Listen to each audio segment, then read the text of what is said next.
Episode की starting attorney ओ के घर से होती है, जहाँ पे एक चोर आया होता है और अटॉर्नी ओ उससे लड़ने की बहुत कोशिश करती है, पर अटॉर्नी ओ लड़ नहीं पाती है। वो चोर वहाँ से कुछ भी नहीं चुराता, बस वहाँ से अटॉर्नी ओ के फाइलों में से पेन ड्राइव चुरा लेता है। और जब वो वापस जा रहा था तब उसे चैन देख लेता है और उस चोर और चैन के बीच लड़ाई होती है, लेकिन वो चोर चैन को मार के वहाँ से भाग जाता है। फिर हमें दिखाया जाता है जो चैन होता है वो अटॉर्नी ओ के घर में आता है, लेकिन अटॉर्नी ओ उसे कहीं नहीं मिलती है। वो चारों तरफ उसे ढूंढता है लेकिन उसे नहीं मिलती है। फिर वो जब वापस नीचे जा रहा होता है तब वो देखता है कि सीढ़ी पे खून लगा हुआ है। फिर वो ऊपर जाता है छत पे और वहाँ पे अटॉर्नी ओ छुपी होती है। फिर वो भी छुप जाता है। अटॉर्नी ओ उसे छुपने के लिए कहती है तो वो भी वहीं पे छुप जाता है, क्योंकि अभी एक चोर बचा हुआ था। वो छत पे आता है, चारों तरफ अटॉर्नी ओ को ढूंढता है और फिर वहाँ से वापस चला जाता है।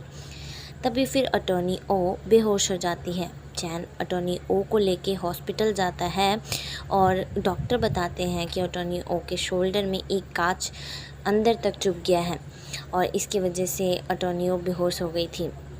उसके बाद हमें दिखाया जाता है कि वहाँ पे पुलिस वाले आते हैं इन्वेस्टिगेशन के लिए, लेकिन अटॉर्नी ओ पुलिस वालों को मना कर देती है, कहती है मुझे कोई इन्वेस्टिगेशन नहीं करवाना। तभी चैन वहाँ पे आता है और चैन गुस्सा करता है, कहता है कि आपने इन्वेस्टिगेशन क्यों रोक दिया। और तभी चैन के दोस्तों का मैसेज आता है और उस मैसेज में एक फ़ोटो होता है। उस फ़ोटो में दिख रहा होता है कि अटॉर्नी ओ के जितने भी फाइल्स के बॉक्स थे वो सब चैन ने अपने घर पे रखवा लिए हैं। फिर ये देख के अटॉर्नी ओ गुस्सा हो जाती हैं और उससे कहती है कि तुम अपने लाइन क्रॉस कर रहे हो, मैंने तुम्हें कहा था कि तुम्हें मेरे मैटर में पढ़ने की कोई ज़रूरत नहीं है। फिर अटॉर्नी ओ वहाँ से जाने लग जाती है। अटॉर्नी ओ जाके कार में बैठती हैं, तभी चैन भी वही उसी कार में बैठ जाता है और चैन कहता है एक बार आप मेरी बात मान लीजिए, आपके घर का दरवाज़ा भी टूट गया है, आप मेरे घर पे चलिए। तब अटॉर्नी उसकी बात मान लेती हैं और चैन के घर पे चली जाती। चैन कहता है कि मैंने रूम तैयार कर दिया, आप जाके सो जाए। तब अटॉर्नी कहती है मैं सोफ़े पे ही सोऊंगी। उसके बाद चैन कहता है कि मुझे लगता है कि ये किसी आपके जानने वाले ने ही किया है और आप भी ये बात जानती हैं, जब भी आपने इन्वेस्टिगेशन रोक दिया ये आपके ऑफिस से ही किसी ने करवाया है आपके ऊपर, वो फाइल वो पेपर्स की वजह से। ये सब सुन के अटॉर्नी दोबारा गुस्सा हो जाती है, कहती है कि मुझे पसंद नहीं कि कोई मुझे समझे या मुझे समझने की कोशिश करे, मैं अनकंफर्टेबल हो जाती हूँ। फिर चैन ये सुन के अपने कमरे में चला जाता है और हमें दिखाया जाता है कि जब चैन उस आदमी से लड़ रहा होता है तो चैन को भी बहुत बुरी तरीके से चोट लग गया होता है। फिर हमें दिखाया जाता है कि चैन जो है वो अटॉर्नी को देखने आता है। अटॉर्नी को ठंड लग रहा होता है तो वो अटॉर्नी का ब्लैंकेट ठीक करता है और वहीं पे सो जाता है। फिर हमें सुबह का सीन दिखाया जाता है। सुबह अटॉर्नी ओ वहाँ पे नहीं होती है। चैन ब्लैंकेट उठा के देख रहा होता है कि अटॉर्नी कहाँ चली गई, लेकिन अटॉर्नी वहाँ पे नहीं होती है। चैन के दोस्त ये सब देख के कहते हैं कि पक्का किसी लड़की ने इसको डंप कर दिया है। उसके बाद चैन को एक पर्ची मिलता है जिस पे अटॉर्नी ओ ने लिखा होता है कि वो जल्दी अपनी सारी फाइलें लेके जाएंगी। उसके बाद हमें सेंगमी रैम और अटॉर्नी ओ का दिखाया जाता है। दोनों अटॉर्नी ओ के घर पे होते हैं और बात कर रहे होते हैं। तभी सेंगमी रैम को पता चलता है कि अटॉर्नी ओ के ऊपर हमला हुआ था रात को। वो भी बहुत ज़्यादा गुस्सा हो जाती है। तब फिर अटॉर्नी ओ सेंगमी रैम को वही लाइनें रिपीट करती है जो चैन ने उससे कहा था और उसके बाद वो ऑफ़िस के लिए तैयार होकर जाने लग जाती है।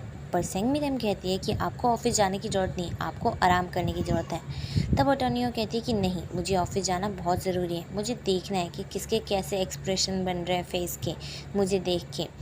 तो सबसे पहले दिखाया जाता है कि अटॉर्नी चीफ़ कीते के ऑफ़िस जाती है और वहाँ पे उससे बात करती है। तो कीते कहता है कि जैसा आपने मुझसे पिछली बार पूछा था सोयोंग के बारे में, सोयोंग की थोड़ी बहुत मदद मेरे अंकल ने की थी। उसके बाद फिर वो ये भी बताता है कि मेरे अंकल यानी चेयरमैन हान का सारा गलत होंगसुक पाल देखता है। तो इससे अटॉर्नी अंदाज़ा लगा लेती है कि होंगसुक पाल ही शायद है जिसने मेरे ऊपर हमला किया था। उसके बाद अटॉर्नी उससे बर्थडे पार्टी के बारे में पूछती है। असेंबलीमैन ली का बर्थडे था और वहाँ पे चेयरमैन चोई, चेयरमैन हान और चेयरमैन चोई के सेक्रेटरी चेयरमैन हान की तरफ से कीते गए थे। ये सारे वहाँ पे थे, ये सारे। फिर हमें दिखाया जाता है कि जो चेयरमैन चोई होता है उसके पास भी खबर पहुँचती है कि अटॉर्नी ओ के ऊपर किसी ने हमला कर दिया था और जब ये वो सुनता है तो उसके बाद फिर वो अपने सेक्रेटरी से पूछता है, मतलब मिस्टर हा से पूछता है कि क्या ये तुमने करवाया था। तो वो मना कर देता है। तब वो उसे बोलता है कि जल्दी पता लगाओ कि आखिर ये करवाया किसने था। उसके बाद फिर हमें दिखाया जाता है कि वो पेन ड्राइव किसी और के पास नहीं, वो पेन ड्राइव चैन के पास ही होता है। और हमें ये भी दिखाया जाता है कि जब चैन उस चोर से लड़ रहा था तो वो पेन ड्राइव वहीं पे गिर जाता है और चैन वो पेन ड्राइव उठा लेता है। फिर हमें दिखाया जाता है कि चैन उस पेन ड्राइव को लेके अपने सभी दोस्तों के पास जाता है और कहता है उनसे वो पेन ड्राइव खोलने के लिए। तब वो सब सोचते हैं कि शायद इसकी कोई गर्लफ्रेंड है जिसका पेन ड्राइव ये खुलवाना चाहता है। लेकिन जब सैंग वो पेन ड्राइव देखता है तो कहता है ये पेन ड्राइव तो हंसू बाया का है। फिर ये देख के सभी शॉक हो जाते हैं और पूछते हैं कि क्यों, तुम्हें कैसे पता। तो वो मजाक में ये बात को हटा देता है। उसके बाद चैन उनसे कहता है कि ये पेन ड्राइव खोलना बहुत ज़रूरी है। तो सब उसे टीज़ करने लग जाते हैं, कहते हैं कि तुम्हारी गर्लफ्रेंड है, तुमने बताया नहीं, वगैरह वगैरह। उसके बाद दिखाते हैं कि जो चैन है और बाकी सारे जो स्टूडेंट हैं वो सब अटॉर्नी ओ की क्लास अटेंड करने जाते हैं। रास्ते में अभी भी सैंग जो है वो चैन से पूछे जा रहा था कि तुम्हारे पास ये पेन ड्राइव कहाँ पे आई, ये पेन ड्राइव अटॉर्नी ओ की है ना। तो फिर चैन ने उसे बता देता है कि हाँ, ये पेन ड्राइव अटॉर्नी ओ की है। तब उसके बाद फिर वो लोग क्लास में जाते हैं। क्लास में अटॉर्नी ओ सबको पढ़ा रही होती हैं, लेकिन वो दोनों तो अपनी बातों में ही लगे रहते हैं। और वो दोनों इतना बात करते हैं कि अटॉर्नी ओ उन दोनों को ही क्लास से बाहर निकाल देती है। जब अटॉर्नी ओ उन दोनों को क्लास से बाहर निकाल देती हैं तो चैन बाहर आके अपना सर अलमारी में मारता है। उसके बाद जब वो दूसरी बार मारने वाला होता है तब तक सैंग उसे रोक लेता है और सैंग अभी भी नहीं मान रहा था। सैंग उससे अभी भी पूछे जा रहा, प्रोफेसर ओ को कैसा दिक्कत है, प्रोफेसर ओ के ऊपर अटैक हुआ था, ये सब वो पूछे जा रहा था। चैन कहता है कि हाँ, मुझे पता है, तुम टीके लॉ फॉर्म के चेयरमैन चोई के बेटे हो। और वो ये भी कहता है कि तुम्हें खुश होना चाहिए कि ये बस मेरे को पता है। इससे चैंग भी खुश होता है। उसके बाद हमें जुवोन का दिखाया जाता है जो कि बहुत ज़्यादा गुस्से में होता है। उससे मिस्टर हा मिलने आते हैं और उसे बताते हैं कि चेयरमैन चोई आपसे मिलना चाहते हैं।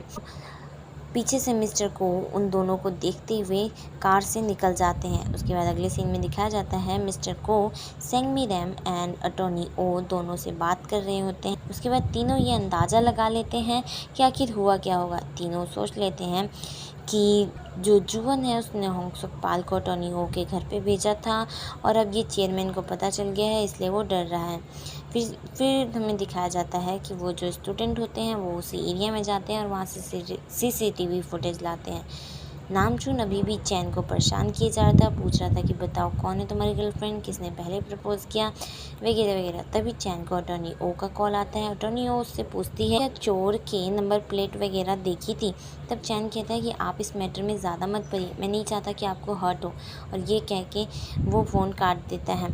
फिर अटॉर्नी ओ के कार में सैंग बैठता है और कहता है कि अगली बार से तुम जब भी मुसीबत में पड़ो तो तुम किसी को कॉल मत करना, तुम सबसे पहले कॉल मेरे को करना, चैन को भी कॉल मत करना।